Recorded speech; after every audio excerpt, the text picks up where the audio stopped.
आज मेरे साथ इस तरह से ज्यादती लखनऊ के फोर्स, नगर निगम के अधिकारी, सेतु निगम के अधिकारियों ने जिस तरह से मेरे साथ ज्यादती की है,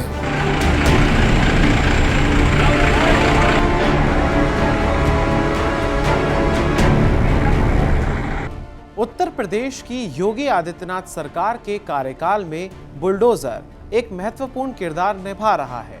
अपराधियों के घरों से लेकर नेताओं और आम जनता के अवैध कब्जे से सरकारी जमीनों को मुक्त कराने के लिए प्रशासन का बुलडोजर एक अहम हथियार के तौर पर इस्तेमाल में आ रहा है। लेकिन आज जो हम आपको मामला बताने जा रहे हैं वो बड़ा ही रोचक है। दरअसल समाजवादी पार्टी के पूर्व विधायक सुभाष यादव के घर पर बाबा का बुलडोजर चल गया है। अभी एक्शन क्यों हुआ है वो भी आपको बतला देते हैं।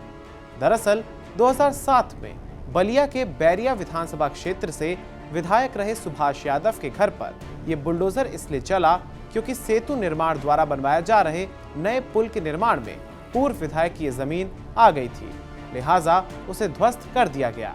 लखनऊ के फोर्स, नगर निगम के अधिकारी, सेतु निगम के अधिकारियों ने जिस तरह से मेरे साथ ज्यादती की है, मैं आपको बताना चाहता हूं कि मेरी ज़मीन एक है मेरे पत्नी के नाम से, और वह ज़मीन हरचंदपुर कनौरा में पड़ती है, रानी लक्ष्मीबाई हॉस्पिटल मार्ग पर, राजाजीपुरम। उस पर एक फ्लाईओवर बन रहा है सेतु निगम की तरफ से, और उस फ्लाईओवर के हद में मेरी ज़मीन आ रही है। ये लोग बिना मुझे कोई नोटिस दिए उस ज़मीन पे फ्लाईओवर बनवा रहे हैं, जबकि किसी भी व्यक्ति को उधर कोई नोटिस नहीं दिया गया था कि आप यहाँ से अपना हटा ले, या इनकी कोई पैमाइश भी नहीं हुई थी। बाद में मुझे पता चला कि मेरी ज़मीन आ रही है, तो मैं स्वयं सेतु निगम के अधिकारियों को जा कर के अपना आवेदन उन्हें देने का काम किया, और उन्हें बार बार यही रिक्वेस्ट मैं उस लेटर में किया हूँ कि मेरी ज़मीन आ रही है, आप उसकी पैमाइश करा दें। जितनी ज़मीन मेरी जा रही होगी मैं स्वयं वहाँ से हटा लूँगा, और आप अपना काम करेंगे, मुझे मुआवजा देने का कष्ट करेंगे। वहीं इस कार्रवाई पर पूर्व विधायक सुभाष यादव ने प्रशासन पर गंभीर आरोप लगा दिए हैं। उनका कहना है कि बिना नोटिस के अचानक ही उनकी दुकान और घर को तोड़ दिया गया। उन्होंने प्रशासन की शिथिलता पर क्या कहा वो भी आप सुन लीजिए। वैसे पूर्व विधायक मुआवजे की मांग भी कर रहे हैं। ज़मीन आ रही तो मुझे मुआवजा दें। वो लोग बार बार ये कहते रह गए कि नहीं, ज़मीन आएगी तो आपको मुआवजा दिया जाएगा।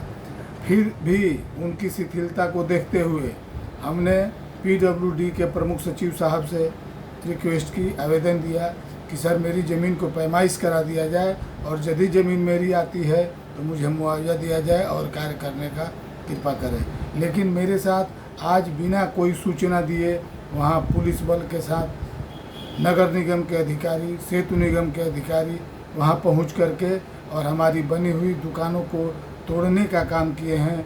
और मेरे बार बार उस लेटर को दिखाने में जो प्रमुख सचिव जी का आदेश हुआ है, 1/9/2022 को आदेश हुआ है कि इसको पैमाइश करा लिया जाए, और जो मुआवजा देने के संबंध में जो बातें हैं उस प्रक्रिया को पूरा किया जाए। लेकिन वह लेटर जब हम इन अधिकारियों को दिखाने का काम किए तो ये लोग ये कहने लगे कि ये सब फर्जी लेटर है, इस बात का कोई सबूत नहीं। हम लोग कि सर ये कैसे हो सकता है कि मैं आपको फर्जी आवेदन पत्र दिखाऊंगा, यह तो जांच का विषय है। यदि हम फर्जी आपको दिखाने का काम करेंगे तो आप मेरे ऊपर मुकदमा कीजिए, जो भी कानूनी कार्रवाई बनती है वह आप करने का काम करें, मैं उसे भगने वाला नहीं हूँ। लेकिन हमारा आवेदन प्रमुख सचिव साहब का आदेश दिखाने का काम किया तो इसको फर्जी कह करके और ये लोग उसको नहीं देखने का काम किए। सियासत बड़ी ही गजब की होती है। जब कोई पार्टी सत्ता में होती है तो उसके बड़े से बड़े नेता से लेकर छुटभइये नेता तक अपनी धौंस में रहते हैं। एक अलग ही गुरूर उनमें व्यापक रूप से झलकता है, लेकिन सत्ता जाने के बाद विनती करते हुए ही नजर आते हैं।